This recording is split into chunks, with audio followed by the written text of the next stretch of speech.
Hi, this is Dr. Tom Rogers coming to you with a weekly podcast from Performance Medicine. I call it the Common Sense MD.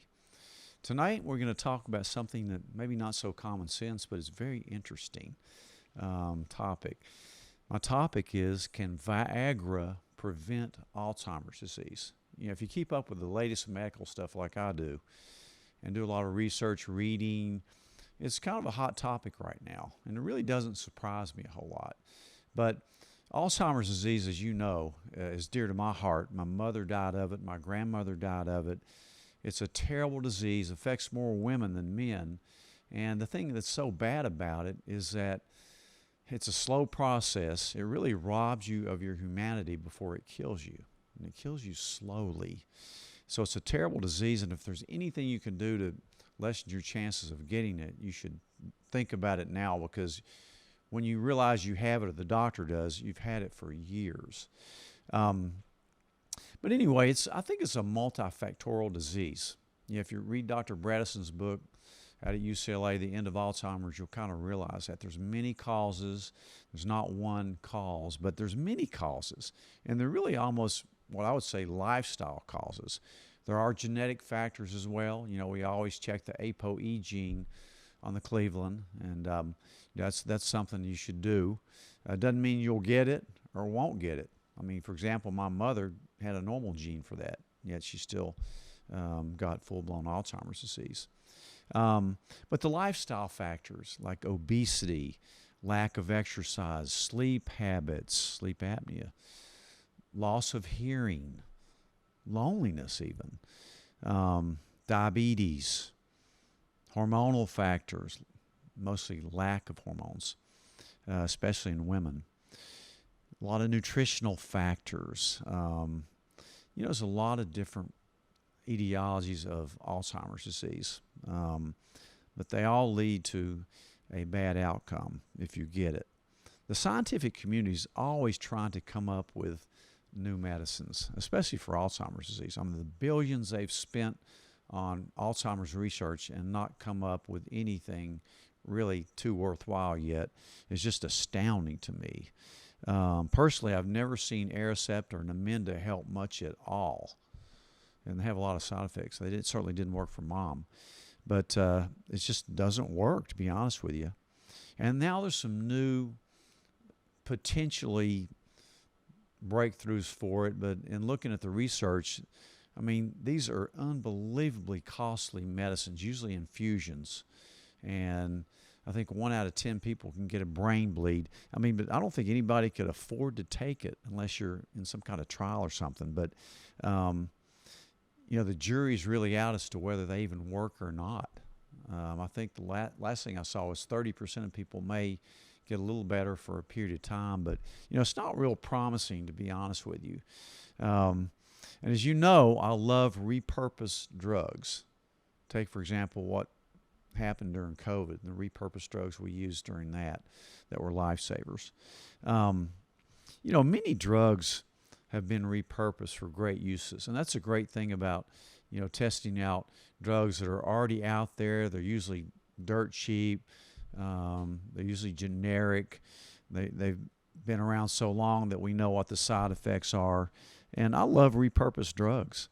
They have a lot of valuable uses. But anyway, which brings me to the point of talking about Viagra, and we'll lump Cialis into that with it too, because it works by the same mechanism. Really what it is, both these are PDE inhibitors, phosphodiesterase inhibitors. Now, I'm not going to go through the biochemistry about how they work, but basically what you need to remember is they dilate blood vessels. That's why it helps ED, along with a lot of other stuff.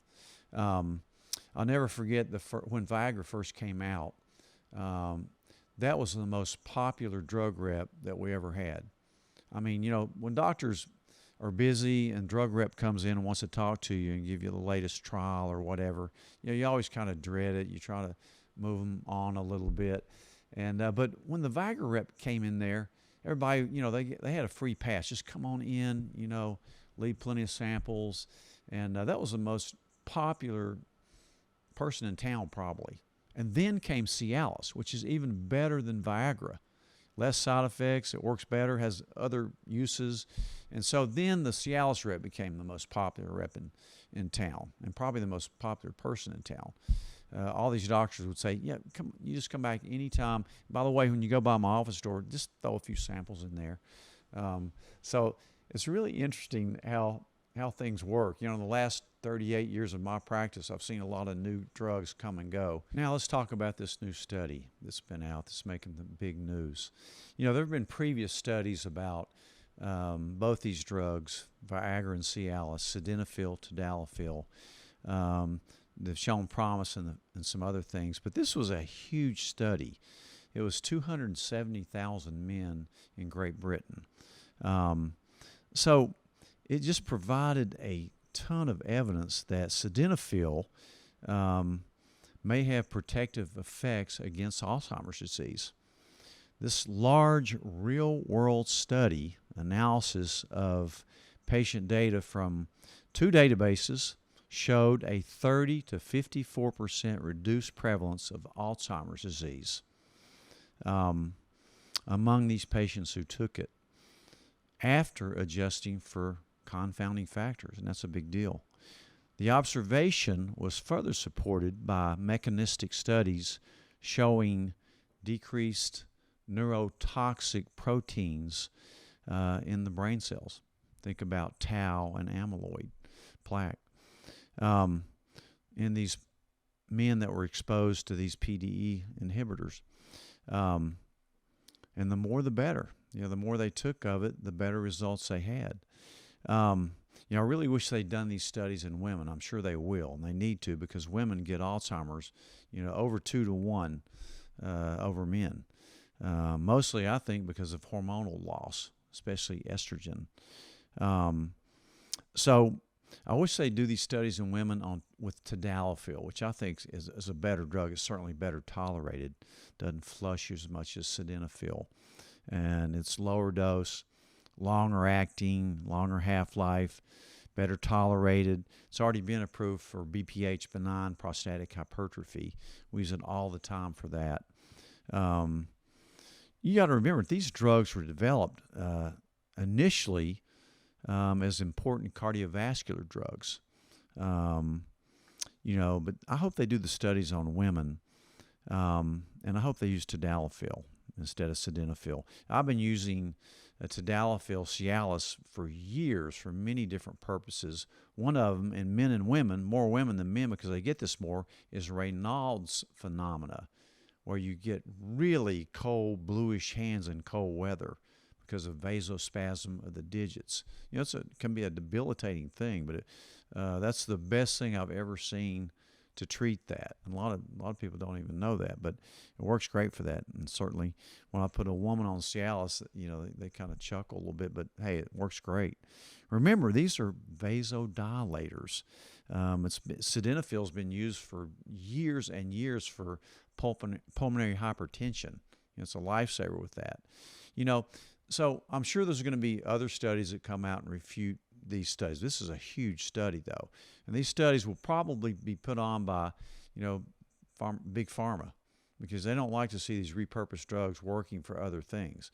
They want to develop new, very expensive drugs like they're doing with Alzheimer's drugs right now that they can make money off of. So they don't like it when these repurposed drugs come out.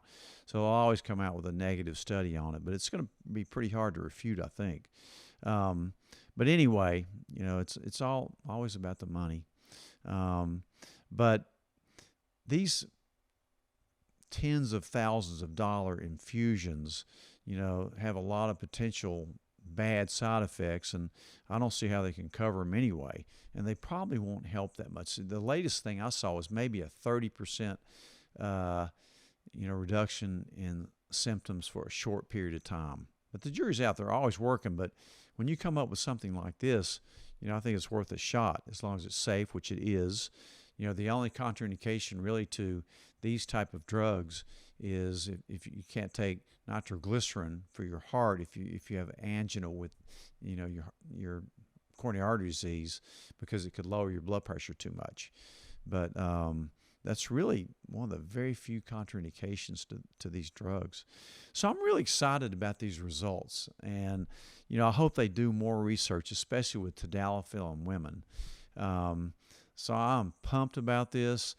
Do your reading, and, if you have a loved one that you think may be coming down with this, then, reach out to them and, have them do their research and talk about it. But it's just so exciting that this may, in fact, greatly help reduce the incidence of Alzheimer's disease. So stay tuned. I'll see you next week.